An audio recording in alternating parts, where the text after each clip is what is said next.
Okay okay okay yes Mounika Shankar గారు కూడా join అయ్యారు. ప్రియా చౌదరి గారు చూసారా వీడియో? చూసాను. సో ఏమనిపించింది దాని తర్వాత? ఎట్లా దీని సొల్యూషన్ ఏంది? ఇంత ఈ విధంగా రాడికలైజ్ అయిపోతే ఒక్కడైనా చాలు, సొల్యూషన్ లక్షల మందిలో ఒక్కడైనా చాలు కదా. సాయి గారు ఒక మంచి మాట అన్నారు, సూసైడ్ బాంబర్ తయారైన తర్వాత. అంటే నాకు ఏమనిపిస్తుంది అంటే, ఒక ఆత్మాహుతి దాడి ఒకడు నేను చచ్చిపోయి ఒక 100 మందిని చంపేందుకైనా రెడీ అనుకున్నప్పుడు సెక్యూరిటీకి ఏ ఇంటెలిజెన్స్ ఏజెన్సీలు కూడా పసిగట్టలేవు. ప్రాణాల మీద భయం ఉంటే ఓకే, కానీ ప్రాణాలు తీసుకొని సరే నేను చంపేస్తా అంటే రాజీవ్ గాంధీ చనిపోయినాడు అట్లే కదా.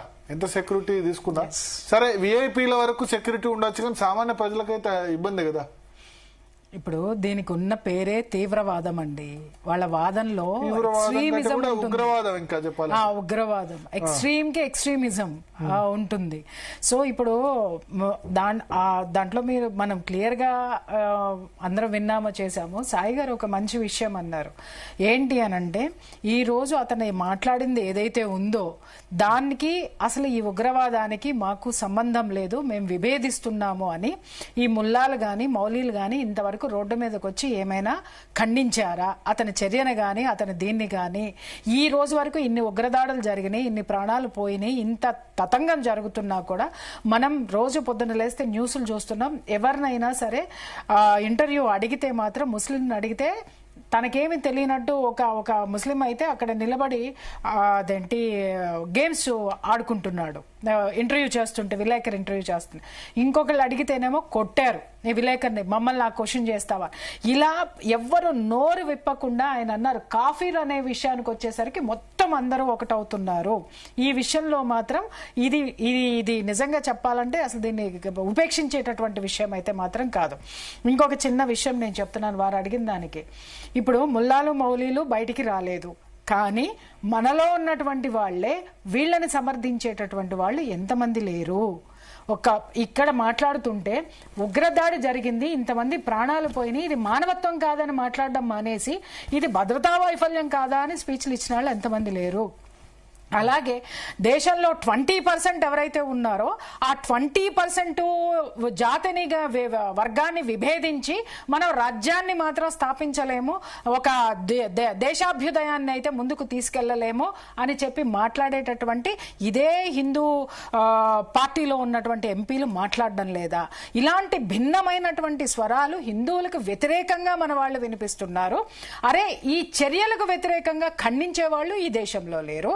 సో ఇప్పుడు దీన్ని మనం ఏ విధంగా ముందుకు తీసుకెళ్లాలి చెప్పండి ఒకసారి. ఈ విషయాలన్నింటినీ మనం పరిశీలిస్తే ఖండించవలసిన ఎవరైతే చేశారో ఆ వర్గానికి సంబంధించిన వాళ్ళు ఖండించరు, మన వర్గానికి సంబంధించిన వాళ్ళేమో వాళ్ళు లేకపోతే ఎలాగా, వాళ్ళు ఉండబట్టే దేశాభ్యుదయం అని మాట్లాడేటటువంటి ప్రజాప్రతినిధులు ఉంటే. నేనంటే ప్రాక్టికల్ గా ఆలోచిస్తే ఏంటంటే, ఇప్పుడు ఇండోనేషియా తర్వాత హైయెస్ట్ ముస్లిం పాపులేషన్ ప్రపంచంలో భారతదేశం కదా. సో ఇప్పుడు అందరినీ కలిసి సహజీవనం చేయాల్సిందే, వేరే మార్గం లేదు. దానిలో ఉన్న లిబరల్స్, నా ఉద్దేశం ఏంటంటే దానిలో ఉన్న లిబరల్స్ ఎవరైతే ఉన్నారో, సరే ఎవరి మతం మీద వాళ్ళ గౌరవం ఉంటుంది, లిబరల్స్ ముందుకు వచ్చి రాడికలైజేషన్ తప్పుబట్టి ఇవాళ ఈ స్టేట్మెంట్ ను నాకు చూసిన తర్వాత అనిపించింది ఖండించాలి. జమాతే ఇస్లామీ హింద్ గాని లేకపోతే మజ్లిస్ గాని మా మతం ఇలా చెప్పలేదు, ఒకవేళ నిజంగా చెప్పినా సరే, నిజంగా చెప్పలేదని అంటారు కదా, నిజంగా చెప్పినా సరే. ఎందుకంటే ఇప్పుడు రకరకాల మత గ్రంథాల్లో రకరకాల తప్పులు వెతుకుతున్నారు, అన్ని గ్రంథాల్లో కూడా కదా. ఎందుకంటే అవి రాసినవి ఆ కాంటెక్స్ట్ లో 5వ సెంచరీలో 6వ సెంచరీలోనో 7వ సెంచరీలోనో ప్రతి మత గ్రంథాల్లో కూడా ఏదో తప్పులు వెతుకుతున్నప్పుడు ఆ రాసిన కాంటెక్స్ట్ అయినప్పుడు సరే దాన్ని తప్పుడు అన్వయం కూడా అని కూడా చెప్తుంటారు. అట్లీస్ట్ ఆ తప్పుడు అన్వయం అని స్టేట్మెంట్ వచ్చినా చాలు, ఇంకా రాడికలైజ్ కాకుండా, ఇంకా చాలా ప్రాణాలు పోకుండా. ఇంత తెగించిన తర్వాత భద్రతా వైఫల్యం అది ఇదంటే ఏ భద్రత ఏం చేశారు? వాడు ప్రాణాన్ని సూసైడ్ బాంబర్, నేను చచ్చిపోతా 100 మందిని చంపుతా అన్న తర్వాత ఎవరు దేన్ని రక్షించలేరు. సూసైడ్ ఇంకా వాడు చచ్చిపోతే 100 మందిని చంపుతానని వీడియో పెట్టాడండి. పోలీసులను 5 నిమిషాలు పక్క నుంచోమనండి, 15 మినిట్ మేమేంటో చూపిస్తామని. ఇక్కడ మన మధ్య ఉన్న వాళ్ళు మాట్లాడితేనే కనీసం మన హిందువులు కూడా కనీసం ఇది ఏంటి అని ప్రశ్నించిన వాళ్ళు ఎంతమంది ఉన్నారు. మళ్ళీ పైగా వాళ్ళ తరపు వకాలత్తు పుచ్చుకున్నటువంటి మన హిందూ పార్టీకి సంబంధించినటువంటి వాళ్ళే బెయిల్ ఇచ్చి బయటికి తీసుకొని వచ్చినటువంటి క్షణాలు మనం చూస్తూ అరే గొంగళ్ళలో అన్నం తింటూ వెంట్రుకలు వస్తున్నాయని బాధపడుతున్నట్టు ఉంది భరత్ గారు మనం మాట్లాడుకునేది ఈరోజు.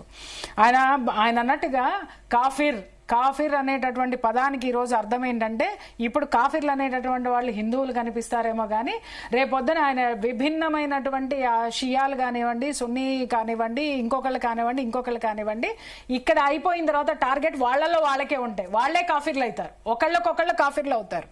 ఈ తీవ్రవాదానికి ఇక్కడ మనతోటి ఒక్కటే విభేదం అనేది లేదు. ఫస్ట్ ఇక్కడ భారతదేశాన్ని ఆక్యుపై చేసుకోవాలి, దీన్ని ఇస్లామిక్ రాజ్యంగా చెయ్యాలి. ఎందుకంటే ఇక్కడ ఉన్నటువంటి వనరులు కానివ్వండి, ఇక్కడ ఉన్నటువంటి స్థితి కానీ మరి ఏ దేశంలోనూ లేదు. కాబట్టి ఇది ఒక భాండాగారము. దీన్ని ఫస్ట్ ఇది టార్గెట్. ఇది అయిన తర్వాత మిగిలిన తర్వాత ఆయన అన్నట్టుగా ఒక కంట్రీకి ఒక మతానికి ఆ మతంలోనే ఉన్నటువంటి విభిన్నమైనటువంటి మార్గాలు, విభిన్నమైనటువంటి వర్గాలు ఏవైతే ఉన్నాయో వాళ్ళు కూడా ఒకరికొకరు రేపొద్దున కాఫీర్లు అవుతారు. ఇది మాత్రం వాస్తవం. ఓకే, మౌనికా శంకర్ గారు.